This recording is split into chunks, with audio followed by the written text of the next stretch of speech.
하나님은 이 모략을 통해서 하나님 은혜를 베풀어 주십니다. 예수님께 이 성령의 역사 가운데 모략의 영이 있습니다. 이사야 11장 2절에 보면 그의 위에 여호와의 영 곧 지혜와 총명의 영이요 모략과 재능의 영이요 지식과 여호와를 경외하는 영이 강림하시리니, 오늘 특별히 이 모략의 영에 대해서 말씀을 드리려고 합니다. 영어 성경에는 그냥 상담의 영어로 나와 있는데 우리 한국말은 모략이라는 말로 이렇게 번역을 했습니다. 모략하면 우리는 그 단어의 이미지가 별로 좋지 않습니다. 사전도 이 모략이라는 단어를 정의하는데 좀 부정적이죠. 네이버 사전을 보니까 모략이란 계책이나 책략, 사실을 왜곡하거나 속임수를 써서 남을 해롭게 함 또는 그런 일. 또 모략하다는 말은 이제 사전에 보니까 사실을 왜곡하거나 속임수를 써 남을 해롭게 하다. 이 모략이란 말이 일종의 우리는 말로 음모를 꾸미다. 다른 사람을 해치기 위해서 속임수를 써서 음모를 꾸미는 것이 모략인데, 이 단어가 성령님께 쓰게 되면 아주 다른 의미를 갖게 됩니다. 보통 모략은 세 가지 차원이 있는데요. 사탄의 모략이 있죠.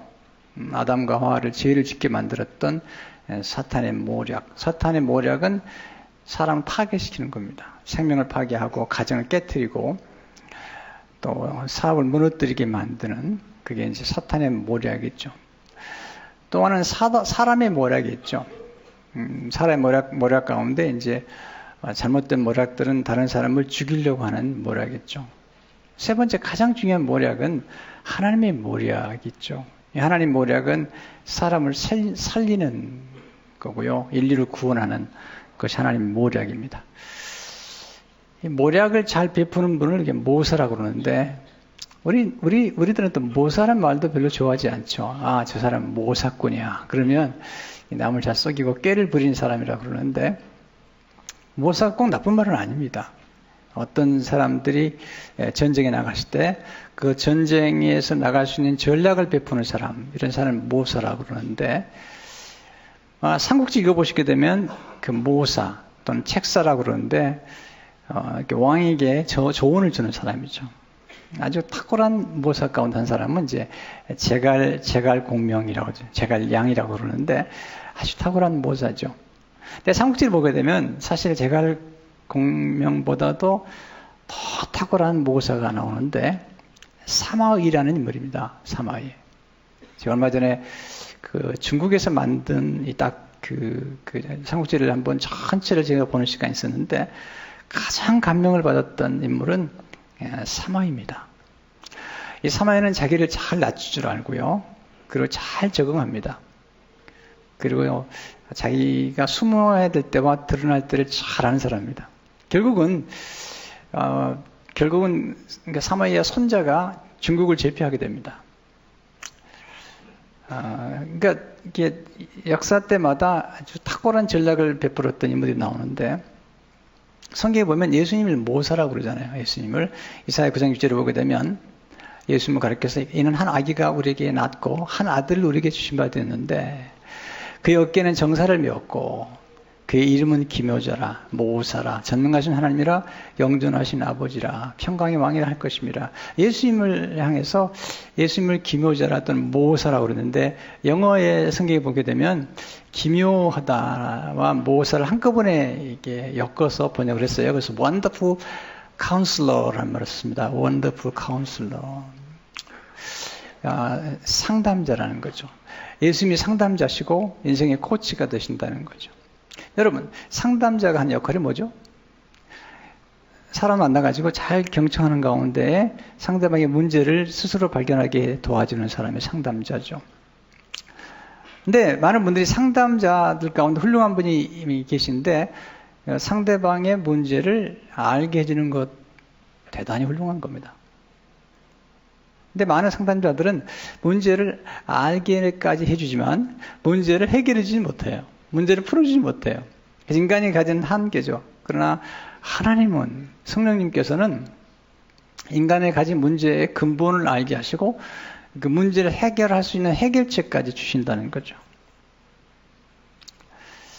그런 면에서 하나님의 모략, 또 하나님의 모사가 되신 예수 그리스도의 모습들을 배워갈 필요가 있죠. 하나님의 모략은 이렇게 천일 역사 가운데 은밀한 가운데 하나님의 모략을 이루어 가시는데, 달라스 윌라드라는 교수님은 하나님의 모략이라는 책에서 이렇게 말하고 있습니다. 하나님의 모략은 인류 안에서 오랫동안 이뤄온 하나님 나라의 숨은 역사라는 겁니다. 이 숨은 역사가 어디서 나타났냐면 예수님에게 나타났다는 거죠. 그럼 말하기를 하나님의 모략은 신약의 복음서에 그것이 선포되고 설명되어 있습니다. 그것은 예수님의 메시지였습니다. 실은 그것이 예수님 자신입니다. 하나님의 모략의 동참자들은 하나님이 인간에게 주신 말씀과 성령 안에서 성자 예수님을 사모하며 그분에 감사하는 종으로 살아가는 이들입니다. 하나님의 모략은 사단의 모략과 정반대입니다. 하나님의 모략은 인류를 구원하는 것이고 사람을 살리는 것이고, 그리고 생명을 주되 풍성히 베푸는 사람인 것이죠. 그 결정은 예수님께 와 있습니다만, 구약에 보면 하나님의 모략에 동참했던 그런 탁월한 모사들이 나오죠. 꽤 많아요. 모세에게 조언을 줬던 이드로도 아주 탁월한 모사 중에 하나였죠. 또 그 당시 바빌론 왕들에게 조언을 주었던 그런 다니엘도 탁월한 모사입니다. 또 다윗에게 그 조언을 주었던 그런 모사도 있고요. 근데 구약에서 가장 우리의 주목을 끌고 지금 이 시대에 가장 필요한 모사, 훌륭한 정치인 한 사람을 뽑으라면 요셉입니다. 요셉은 경제 문제를 해결해 준 사람이에요. 요셉은요. 그래서 우리가 배우는 첫 번째 교훈은 뭐냐면 모략의 영을 통해 탁월한 모사가 되는 법을 배우는데, 특별히 오늘은 제가 요셉의 생애를 중심으로 탁월한 모사가 되는 법을 좀 배우려고 하는 겁니다. 왜냐하면 우리가 예수님이 탁월한 모사시라면 우리도 탁월한 모사가 되어야 됩니다. 요셉에게 가장 중요한 것은, 요셉은 훌륭한 정치가인데 그는 인생의 가장 근본 문제를 해결해 준 거죠. 그게 뭐죠? 쌀의 문제를 해결해요. 먹는 문제를 해결해요. 여러분, 인간의 생존하기 위해서 가장 중요한 것은 먹는 거예요. 먹는 문제가 해결돼야 됩니다. 경제 문제가 해결돼야 되는데 요셉은 먹는 문제를 해결해 줬죠. 여러분, 많은 사람이 돈 때문에 싸우잖아요. 돈 때문에 이혼하고, 돈 때문에 죽어요. 돈 때문에 어려움을 겪기도 하고요. 돈이 우리에게 모든 것은 아니지만, 그러나 돈이 중요한 것은 돈으로 곡식을 사고, 그리고 떡을 사서 우리의 생명을 유지하기 때문이죠. 그래서 경제 문제가 굉장히 중요합니다. 앞으로 한국교회와 한국사회, 이민사회, 이민교회는 심각한 경제난을 맞이하게 되는 겁니다. 많은 교회들이 지금 경제적으로 어려워 있습니다. 네, 뱅크럽시를 한 교회도 많이 있습니다. 그래서 경제 문제를 해결해 줘야 됩니다. 근데 요셉은 경제 문제를 해결해 준 사람이었고, 예수님은 이 땅에 오셔서 생명의 떡으로 오셨습니다. 우리에게 생명을 주시기 위해서 오셨고, 그것도 영원한 생명을 주기 위해 오신 겁니다. 지금도 마찬가지죠. 인류 역사상 지금도 경제 문제를 해결해주고 생명의 문제를 해결해 줄 수 있는 사람, 지금 수많은 사람이 난민으로 고통을 받고 있잖아요. 그게 뭐죠? 먹을 게 없는 거죠. 거주할 땅이 없는 거잖아요. 그러니까 지금도 이 경제 문제와 그리고 사람들의 생명의 문제와 생명의 풍성한 복지를 해결해 줄 수 있는 그런 인물, 그런 대통령, 그런 사람들을 찾고 있는 거잖아요. 그런 면에서 요셉은 탁월한 모사였는데, 우리가 어떻게 하면 탁월한 모사가 될 수 있을까? 어떻게 하면 탁월한 카운슬러 또는 인생의 코치가 될 수 있을까요? 멘토가 될 수 있을까요? 이게 중요합니다. 우리 스스로도 이걸 배워야 될 뿐만 아니라 우리 자녀들이나 우리 이웃 사람들에게 우리가 도와주려면 반드시 이 탁월한 모사가 되는 걸 배워야 되겠죠. 어떻게 하면 가능한? 첫째로 겸손한 사람이 탁월한 모사가 될 수 있는 거죠. 스스로가 똑똑하다는 게 아니라 겸손한 사람. 바로가 꿈을 꿨는데 꿈을 해석을 못 하겠는 거죠. 소문을 들어보니까 히브리 한 청년이 꿈을 들으며 해석한다는 말을 듣고 감옥에 있는 요셉을 불러옵니다. 요셉이 묻습니다. 너는 꿈을 들으면 푼다더라. 그때 요셉이 기가 막힌 대답을 합니다. 아닙니다. 제가 푸는 게 아닙니다. 창세기 41장 16절을 보니까 요셉이 바로 대답하여 이르되 내가 아니라 I cannot do it. 내가 아니라 하나님께서 but God. 하나님께서 바로에게 편안한 대답을 하시리이다. 하나님이 하신다는 거죠. 두 번째, 경청을 잘할 때 탁월한 모사가 될 수 있는 거죠. 지혜는 잘 듣는 거예요.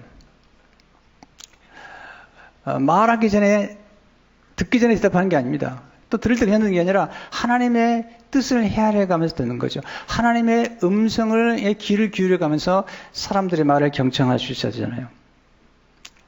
바로가 꿈을 꿨는데 요셉이 잘 듣잖아요. 바로가 꿈 얘기를 하는데 아주 잘 듣습니다. attentively 아주 잘 듣는 거예요. 그냥 듣는 게 아닙니다. 얼마나 잘 들었으면은 나중에 그 꿈을 분석하고 비교하고 거기서 어떤 패턴을 찾아내거든요. 창세기 41장 17절 24절에 보면 바로가 꿈을 얘기하죠. 바로가 요셉에게 이르되 내가 꿈에 나일강에 서서 보니 살지고 아름다운 7 암소가 나일강가에 올라와 갈바에서 뜯어먹고 그 뒤에 또 약하고 심히 흉하고 파리한 7 암소가 올라오니 그같이 흉한 것들은 애굽 땅에서 내가 아직 보지 못한 것이라. 그 파리하고 흉한 소가 처음에 7 살찐 소를 먹었으며 먹었으나 먹은 듯 하지 아니하고 여전히 흉하더라. 내가 곧 깨었다가 다시 꿈에 보니 한 줄기에 무성하고 충실한 7 이삭이 나오고 그 위에 또 가늘고 동풍에 마른 7 이삭이 나더니 그 가는 이삭이 좋은 7 이삭을 삼키더라. 내가 그 꿈을 점술가에게 말했으나 그것을 내게 풀이해 주는 자가 없느니라. 잘 들은 거죠. 잘 들어보니까 이 두 꿈이 비슷해요. 첫 번째 꿈은 7마리의 살찐 암소가 등장하는 거죠. 그리고 7마리의 나중에 또 흉측한 아주 핍절한 그런 이제 암소가 등장하잖아요.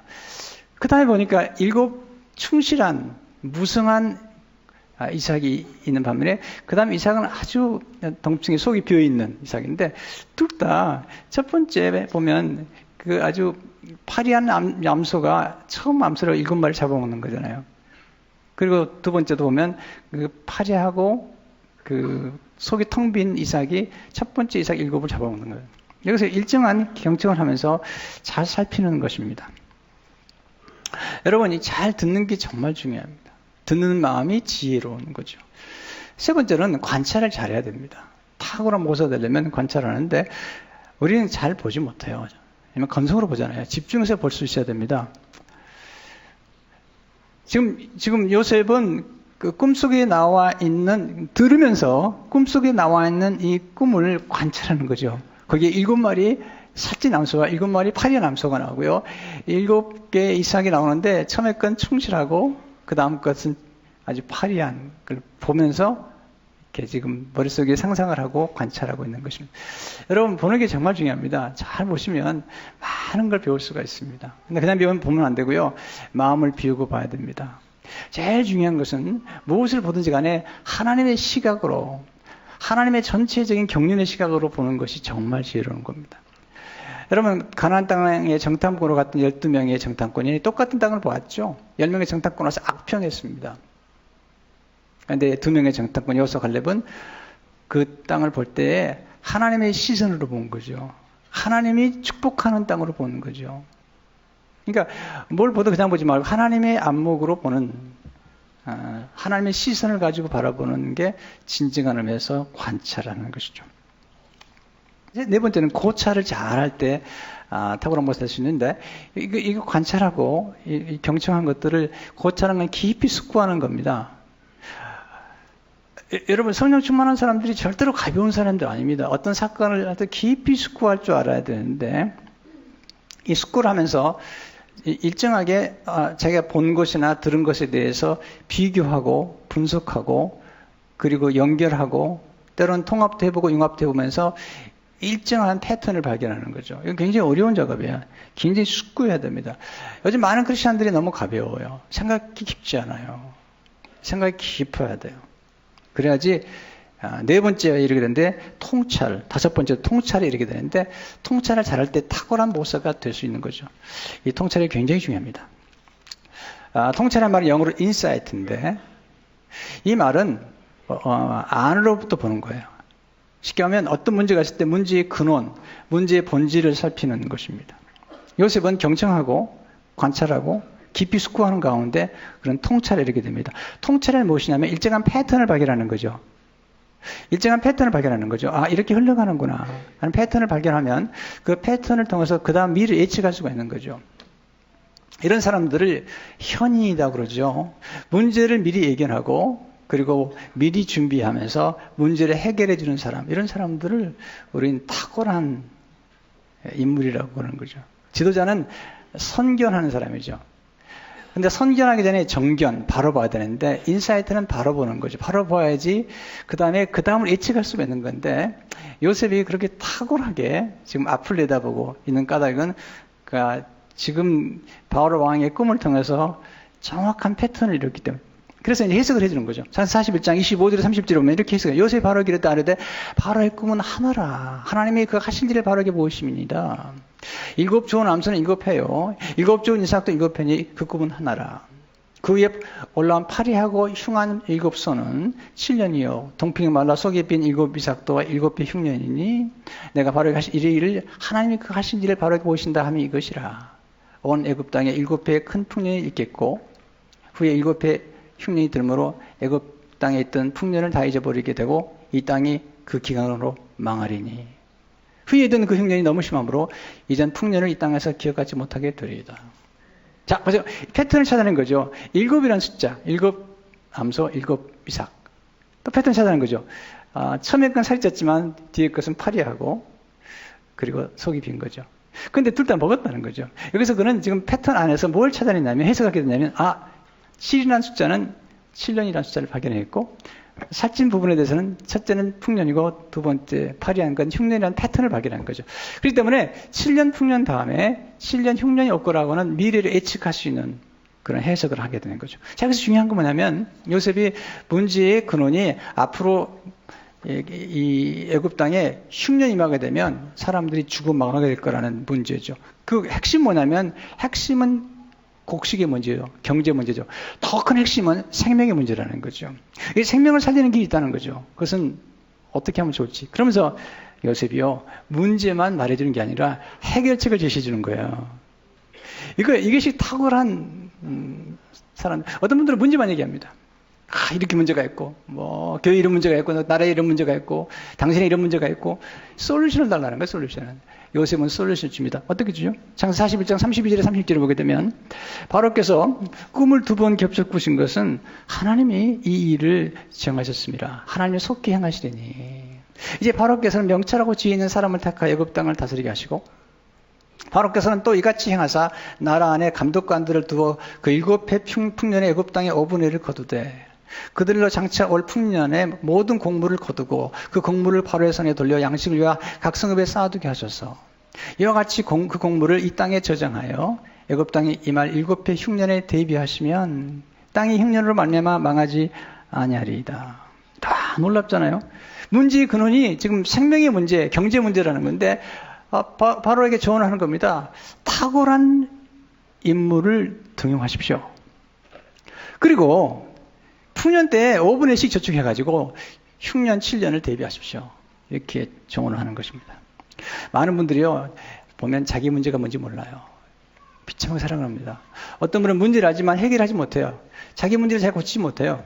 이것도 힘든 겁니다. 정말 지혜로운 사람 누구냐? 문제를 알고 문제를 해결해 가는 사람인데 요셉이 그런 사람이죠. 문제를 알고 문제를 해결해 줬던 것을 보게 됩니다. 6번째는 성찰을 통해서 탁월한 모사가 될 수 있는데 이렇게 본인이 받은 통찰이나 또는 탁월한 아이디어나 창의력을 하나님 앞에서 성찰해 보는 거죠. 여러분, 자기 아무리 좋은 아이디어를 할지라도 하나님의 뜻에 어긋난다면, 하나님의 목적에 어긋난다면 내려놓을 줄 알아야 되는데 요셉은 철저히 하나님 앞에서 자기를 성찰하며 살아갑니다. 요셉이 감옥에 있었을 때 그 만났던 사람 중에 하나가 술 맡은 관원장이거든요. 그의 꿈을 해석해 줍니다. 그리고 얘기합니다. 만약에 당신이 앞으로 3일 있다가 회복이 될 텐데 당신이 득이하거든 나를 기억해서 나의 억울함을 풀어달라고 얘기하는데 그 술 맡은 관원장이 잊어버립니다. 물론 하나님의 섭리가 있죠. 나중에 깨닫습니다. 요셉이. 어떻게 알 수 있냐면 바로를 만났을 때만 알 수 있는데 그가 뭘 깨달았냐면 그가 술 맡은 관원장의 꿈을 해석해 주면서 그 인간적인 욕심이 있었다는 걸 알게 됩니다. 곧 술 맡은 관원장을 도와주면서 술 맡은 관원장을 의지했다는 거죠. 그렇기 때문에 바로 왕을 만났을 때는요, 바로를 의지하지 않습니다. 바로에게 부탁하지 않습니다. 그리고 자기를 등용하라는 얘기도 안 합니다. 명철하고 지혜로운 사람을 등용해서 이 문제 해결하라고 얘기할 뿐이죠. 쉽게 가면 요셉은 이제는 그 어려움 중에도 하나님을 의지하고 하나님의 도우심을 구할 줄 알았던, 자기 성찰을 할 줄 알았던 사람인 것이죠. 우리 날마다 이런 성찰을 해야 됩니다. 여러분이 기가 막힌 아이디어가 떠올랐다 할지라도 그것이 사람을 살리는 것인지 하나님을 기쁘게 하는 건지를 반드시 봐야 됩니다. 일곱 번째, 깨달은 것을 실천할 때 탁월한 모사가 될 수 있죠. 아무리 깨달아도 실천하지 못하면 소용없잖아요. 요셉은 그의 아이디어와 예비책을 실천하게 만들었죠. 그래서 창세기 41장 47절에 49절을 보게 되면 일곱의 풍년에 토지 수출이 심히 많은지라. 요셉이 애굽 땅에 있는 그 7년 곡물을 거두어 각 성에 저장하되 각 성읍 주위에 밭에 곡물을 그 성읍 중에 쌓아두매 쌓아둔 곳 곡식이 바다 모래같이 힘이 많아 세기를 그쳤으니 그 수가 한이 없음이었더라. 두 번째, 하나님 모략은 만민의 생명을 살리는 거거든요. 요셉의 꿈속에 하나님의 모략은 요셉의 꿈속에 나타났거든요. 그러니까 요셉이 하나님의 이제 모략 가운데 들어가는데 요셉을 향한 하나님의 모략은 그의 꿈속에 나타나는데 그의 꿈이 기가 막히죠. 창세기 37장 1절을 보게 되면 요셉이 그들에게 이랬대 청하건대 내가 꾼 꿈을 들으시오. 우리가 밭에서 곡식단을 묶더니 내 단이 일어서고 당신의 단은 내 단을 들어서 절하더이다. 이 보세요. 이 곡식이 나오죠. 벌써 이 요셉의 꿈속에 그 앞으로 곡식의 문제를 해결할 수 있는 인물이 될 거라는 것을 보여주고요. 주위에 있는 곡식들이 절한다는 것은 그가 다스리는 사람이 된다는 거죠. 근데 보통이 아니에요. 다스리는 게 보통 조그만 나라가 아니라 엄청난 것을 보여주는데 그의 패턴이 나오죠. 창세기 30장 9절에 보면 요셉이 다시 꿈을 꾸고 그 형들에게 말하 이르되 내가 꿈을 꾼즉 해와 달과 11벌이 내게 절하되다 하니라. 이거 엄청난 꿈인 거예요. 그러니까 요셉이 애굽에 갈 수밖에 없는 것은 그는 그 꿈속에 수많은 사람들을 다스리고 섬기는 어떻게 곡식 문제 해결해 주는 거죠. 그 속에 이미 패턴이 나오는 거죠. 일정한 통찰이 나오는 거죠. 또한 요셉을 향한 하나님의 모략은 그의 고난이죠. 형들에게 미움을 받죠. 팔려가죠. 정말 많은 고난을 받는 거죠. 네, 감옥에 들어가죠. 모함을 당하죠. 오해를 당하죠. 근데 거기서 하나님 모략이 이루어지는 거죠. 그렇기 때문에 나중에 형들이 찾아왔을 때 이야기를 하는 거죠. 내가 고난을 받은 것은 하나님께서 생명을 살리기 위한 겁니다. 창세기 45장 4절을 보니까 요셉 형들에게 이르되 내게로 가까이 오셔서 그들이 가까이 오니 이르되 나는 당신들의 아우 요셉이니 당신들이 애굽의 판자라. 당신이 나를 이곳에 팔았다고 해서 근심하지 마소서 한탄하지 마소서 하나님이 생명을 구원하시려고 나를 당신들보다 먼저 보내신나이다. 그 다음에 아주 중요한 말씀이 그 다음 나오는데 7, 8절을 보게 되면 하나님이 큰 구원으로 당신의 생명을 보존하고 당신의 후손을 세상에 부으시려고 나를 당신들보다 먼저 보내셨나니 그러니 나를 이리로 보내시는 당신들이 아니요 하나님이시라. 하나님이 나를 바로에게 아버지로 삼으시고 무슨 얘기를 하냐면요 요셉이 큰 구원으로 하나님께서 일을 하기 위해서 나를 보내셨는데 나를 보내신 이는 여러분이 아닙니다. 하나님이십니다. 그 이유가 뭐냐면 당신들의 후손을 두기 위한 것인데 그 후손이 누구냐면 야곱의 아들 가운데 유다가 나오는데 유다의 후손 가운데 예수님이 오시거든요. 그러니까 그 당시에 만민의 백성 정도가 아니라 야곱, 그의 아버지 야곱과 그 형제 가운데 유다가 있는데 그 유다의 후손을 보존시킴으로 그리고 예수님이 오실 거라는 사실을 지금 얘기하고 있잖아요. 그래서 창세기 50장 20절을 보게 되면 당신들이 나를 헤아려 했으나 하나님은 그 손으로 바꾸서 오늘과 같이 많은 백성의 생명을 구원하게 하시려 하시나요. The saving of many lives. 이건 엄청난 메시지인 거죠. 여러분 이 속에 하나님이 하신 일이 이루어진 거잖아요. 그러니까 하나님의 일들이 이루어지는데 그것은 하나님이 하신 일을 보여주면서 결국은 그 당시에 애굽에 있는 사람뿐만 아니라 그 당시에 많은 생뿐만 아니라 장차 예수 그리스도께서 이 땅에 오실 것까지 보여준 거죠. 여기서 우리가 결론을 맺는데 하나님의 모략은 예수님의 십자가에 나타나는 것입니다. 여러분 하나님의 모략, 모든 모략과 전략은 이런 거예요. 비밀스러운 거예요. 여러분 전쟁에서도 가장 중요한 건요. 자기 정보는 노출시키지 않고 상대방의 정보가 아는 것처럼 하나님께서도 십자가를 비밀로 삼으신 거죠. 비밀로 삼으신 거예요. 그래서 에베소 1장 9절에 보면 그 뜻의 비밀을 우리에게 알리신 것이요 그의 기뻐하심을 따라 그리스도 안에서 때가 찬 경륜을 위하여 예정하신 것이니 비밀. 이게 모든 모략, 모든 지혜는요 감추는 데 있는 거예요. 이제 하나님께서 어떻게 감추나요? 예수님 이 땅에 보내실 때 예수님을 이 땅에 보낼 때 구유에 태어나게 하셨어요. 아주 대단한 왕으로 태어나게 하신 게 아니잖아요. 이게 다 감추시는 거예요. 그것도 누구도 싫어하는 십자가에다 하나님의 놀라운 계획을 가진 거죠. 그 험악한 십자가, 저주의 십자가, 버림받은 십자가, 거절당한 십자가, 상처 입은 십자가, 그 가난한 십자가, 거기에 하나님이 비밀을 감아, 거기에 모든 인류를 구원하는 생명의 비밀을 감고 그 십자가에서 우리를 구원하시고 십자가에서 성령을 보내주심으로 이방인들이 성령을 받고 그리고 십자가 안에서 이방인과 유대인들이 다 하나가 되는 이게 비밀을 보여주신 거잖아요. 여러분 전략가들은요 집중할 줄 압니다. 저도 목회하면서 항상 생각해요. 내가 집중할 게 뭔가 생각하는 거잖아요. 그러니까 하나님의 모든 전략의 포커스는요 예수 그리스도. 그리고 모든 전략의 포커스는 예수님의 생애 가운데도 십자가와 부활과 승천과 재림이 있는 거죠. 여러분 지혜로운 사람은 약간 어수르게 보여야 됩니다. 저희 교회요 지금 6년째 됐지만 신문에 거의 강구한 적이 없습니다. 한 2번 정도 부득이 연합집회 때문에 강구를 했지 안 합니다. 네, 비밀이 많아요 우리는요. 네, 비밀스럽게 하는 거야 지금. 네, 이게 굉장히 중요한 겁니다. 어수르게 보여야 됩니다. 그리고 중요한 순간에 결정적으로 빨라야 됩니다. 이것이 하나님이 오래 기다리게 하시고 순식간에 이루시는 거예요. 네. 제가 그걸 배운 거예요. 목회 그렇게 합니다. 저기 목회자들도 어수르게 보여요. 우리 오 목사님이요 되게 어수르게 보이죠. 얼마나 빠른지 몰라요. 여러분 모르죠. 되게 빠릅니다. 중요한 건 다 빠르고요. 그렇지 않으면 다 어수르게 보는 거예요. 저는 되게 빨라 보이죠. 개인이 어수룩한 사람이에요. 제가. 성도 여러분, 지금 이 시대에 요셉 같은 사람이 필요합니다. 저는 앞으로 한국기민교회가 어떤 일이 벌어질 거를 좀 예측하고 있습니다. 제가 80년에 미국 올 때 저는 알았습니다. 그리고 많은 예측하고 그래서 영성의 포커스를 뒀고 내적주의 포커스를 뒀고 그 다음에 평생학습. 지금 장차 고령화 시대에 제 이모작을 해야 되기 때문에 교육이 얼마나 중요한지 알았습니다. 평생학습에 포커스를 뒀습니다. 앞으로 문제는 경제 문제입니다. 옛날처럼 교회가 성장하지 않습니다.